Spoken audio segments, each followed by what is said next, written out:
Hi friends, welcome to my channel. আমি সনাতন পাল আপনাদের সামনে আরও একটা নতুন ভিডিও নিয়ে চলে এসেছি।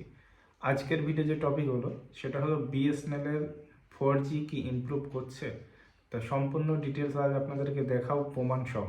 এতদিন বিভিন্ন নিউজে এটা দেখা গেছে যে বিএসএনএল এর 4G চালু হচ্ছে কিন্তু কোনো কিছু প্রমাণ কেউ দেখাতে পারেনি এই এরিয়াতে চালু হচ্ছে। নিউজ অনেক দেখা গেছে কি এরকম টাওয়ারের পাশে টাওয়ার খুলে বিভিন্ন রকম কাজ চলছে, এরকম অনেক কিছু নিউজে দেখা গেছে, কিন্তু কেউ স্পিড টেস্ট করে নতুন কোনো জায়গায় দেখায়নি। আমি আজকে আপনাদেরকে সেটা প্রমাণ সহ দেখিয়ে দেব। অন্যান্য যেগুলো বেসরকারি কোম্পানি আছে তাদের থেকে স্পিডটা অনেকই ভালো দেয় বিএসএনএল 4Gতে। তো সম্পূর্ণ ডিটেলস আজ আপনাদেরকে দেখাবো, মানে প্রমাণ সহ। প্রথমে বলে রাখি, আমার বাড়ি যেটা হলো সেটা গ্রামীণ এলাকায়, একদমই গ্রামীণ এলাকায়, মানে পঞ্চায়েত এরিয়াতে। তা এখানে 4G ছিল না। আমি গত 2 বছর ধরে আমি ইউজ করছি বিএসএনএল। একদিনও 2G থেকে বেশি কিছু পাইনি, ছাড়া কোনো কিছু পাইনি। তা গতকাল রাতে হঠাৎ করে আমি যখন ছাদে যাই, সেখানে গিয়ে আমি দেখি যে আমার মোবাইলে এলটিই সিগন্যাল এসছে। তা আমার মোবাইলে দুটো সিম আছে, একটা আছে বেসরকারি কোম্পানি আর একটা আছে বিএসএনএল এর। এলটিই চলে এসছে। তা এলটি যখন চলে এসছে, আমার যে বেসরকারি কোম্পানির যে সিমটা আছে সেটাই রিচার্জ ছিল না। তবু আমি একবার চেক করে দেখলাম যে অরিজিনালি কি সার্ফিং হচ্ছে নেটওয়ার্ক। তা নেটওয়ার্ক সার্ফিং করে দেখলাম হ্যাঁ, স্পিডটা যথেষ্ট ভালো। তার পরবর্তীতে আমি চেক করে দেখলাম যে হ্যাঁ, বিএসএনএল এর এলটি পাচ্ছে। তা বিএসএনএল এলটিতে তার পরবর্তীতে আমি চেক করলাম স্পিডটা কেমন, এখানে স্পিডটা কেমন পাচ্ছে আমার বাড়িতে। তার নেটওয়ার্ক পাচ্ছিল একটা দুটো এরকম পাচ্ছিল, যেটা আপনারা স্ক্রিনে দেখতে পাচ্ছেন। একটা দুটো নেটওয়ার্ক পাচ্ছিল। স্পিড একবার চেক করলাম, মোটামুটি 7 Mbps এর উপরে ছিল। বুঝুন একটা নেটওয়ার্কে এতটা স্পিড 7 Mbps। যদি নেটওয়ার্কটা মানে নেটওয়ার্ক ক্যাপাসিটিটা যদি ফুল চলে আসে আমার মোবাইল নেটওয়ার্কে, মিনিমাম 10 Mbps এর উপরে আসবেই। আর একবার চেক করলাম, তখন পেলাম 5 Mbps এর উপরে, যেটা আপনারা স্ক্রিনে দেখতে পাচ্ছেন। তাহলে এর আগে আমি বলেছিলাম একটু ধৈর্য ধরুন, যে নেটওয়ার্ক বিএসএনএল এর আপনারা পেয়ে যাবেন, 4G থেকে শুরু করে সমস্ত কিছু পেয়ে যাবেন, একটু ধৈর্য ধরুন।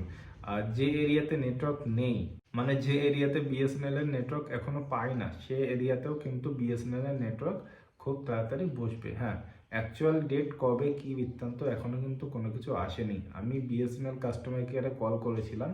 তা কল করার পরে আমি জানতে পারলাম যে খুব তাড়াতাড়ি সমস্ত এরিয়াতেই 4G চালু হবে, এখন ওটা টেস্টিং মোডে আছে, এরকম আমাকে যেটা বললো। তো এক্সাক্ট ডেট ওরা বলতে পারলো না। তাই সেই জন্য বলছি বিএসএনএল এর উপর একটু ভরসা রাখুন। সিমগুলো আপনারা যেভাবে পোর্ট করাচ্ছেন সেগুলো আপনারা করাতে পারেন, কোনো অসুবিধা নেই। হ্যাঁ, তবে আপাতত বর্তমানে যদি আপনি দুটো সিম কার্ড ইউজ করে থাকেন, একটা কিন্তু বেসরকারি কোম্পানি রাখবেন ইন্টারনেটের জন্য। এই কারণে বলছি বিএসএনএল এর 4G 3G এখনও কিন্তু সমস্ত জায়গায় অ্যাভেলেবেল হয়নি। যখন সমস্ত জায়গায় অ্যাভেলেবেল হয়ে যাবে, তখন আপনি চাইলে অন্যান্য কোম্পানি থেকে সমস্ত সিমগুলো বিএসএনএল এ চলে আসতে পারেন। তা বিএসএনএল এর স্পিডটা মোটামুটি ভালো, খারাপ না। তবে হ্যাঁ, 5Gর মতো না, 4G স্পিড যথেষ্ট স্পিড আছে। আমি বিএসএনএল এর 4G দিয়ে মানে আমার বাড়ি থেকে আমি একটা ভিডিও আপলোড করেছি, মোটামুটি একটা দুটো নেটওয়ার্ক পাচ্ছিল, তো 4 থেকে 5 মিনিট লেগেছে 350 MBর একটা ভিডিও আপলোড হতে ইউটিউবে। তা সেই জন্য বলছি বিএসএনএল এর স্পিড খারাপ না, যথেষ্ট ভালো স্পিড। যেখানে 4G পাচ্ছে, যেখানে এখনো 4G পাচ্ছে না, যেখানে 2G 3G পাচ্ছে, একটু অপেক্ষা করুন, আপনিও 4G খুব তাড়াতাড়ি পেয়ে যাবেন। বিএসএনএল এর কাজ অলরেডি চালু হয়ে গেছে। চালু হয়ে গেছে বলতে আমি কিভাবে বুঝলাম, আমি এইভাবে বুঝলাম বিএসএনএল এর কাজ চালু হয়েছে, কারণ এর আগে আমার বাড়িতে কোনো দিন 2Gর বেশি কোনো কিছু পাইনি। তা আজ 4G পাচ্ছে, সেই জন্য বলছি বিএসএনএল এর নেটওয়ার্কের কাজ চালু হয়ে গেছে। আপনারা আরেকটু ধৈর্য ধরুন, আর সিমগুলো যত তাড়াতাড়ি সম্ভব আপনারা পোর্ট করান। অন্তত একটা সিম কার্ড আপনারা পোর্ট করে নিন। পোর্ট করে নিলে কি হবে, আরও বিএসএনএল নেটওয়ার্ক ক্যাপাসিটি খুব তাড়াতাড়ি বাড়িয়ে দেবে বিএসএনএল। তা এই ইনফরমেশনটা আজকে আপনাদের দেওয়া ছিল। তা সেই জন্য বলছি, যদি আমার ভিডিও ভালো লেগে থাকে তাহলে চ্যানেলটাকে অবশ্যই সাবস্ক্রাইব করুন। আপনাদের একটা সাবস্ক্রাইব আমাদেরকে অনেকটাই মোটিভেশন দেয়। আপনাদের সাবস্ক্রাইব করতে যেহেতু টাকা পয়সা লাগছে না, একটা সাবস্ক্রাইব করে দিলে কোনো অসুবিধা হবে না। একটা সাবস্ক্রাইব করলে আমাদের মোটিভেশনটা অনেকটাই পাই। যত সাবস্ক্রাইব আর লাইক আপনাদের তরফ থেকে আসবে, তত আমাদের ভিডিও বানানোর মোটিভেশনটা আরও বেশি করে পাই। তা আশা করছি আপনাদের বোঝাতে পেরেছি বিএসএনএল এর নেটওয়ার্কটা কেমন কি পাচ্ছে না পাচ্ছে। যদি আমার ভিডিও আপনাদের ভালো লেগে থাকে, চ্যানেলটাকে অবশ্যই সাবস্ক্রাইব করবেন আর ভিডিওটাকে লাইক করে দেবেন। তো চলুন, দেখা হচ্ছে পরবর্তীতে এমন কোনো ভিডিও নিয়ে। ততক্ষণ সবাই ভালো থাকবেন, সুস্থ থাকবেন। জয় হিন্দ, জয় ভারত।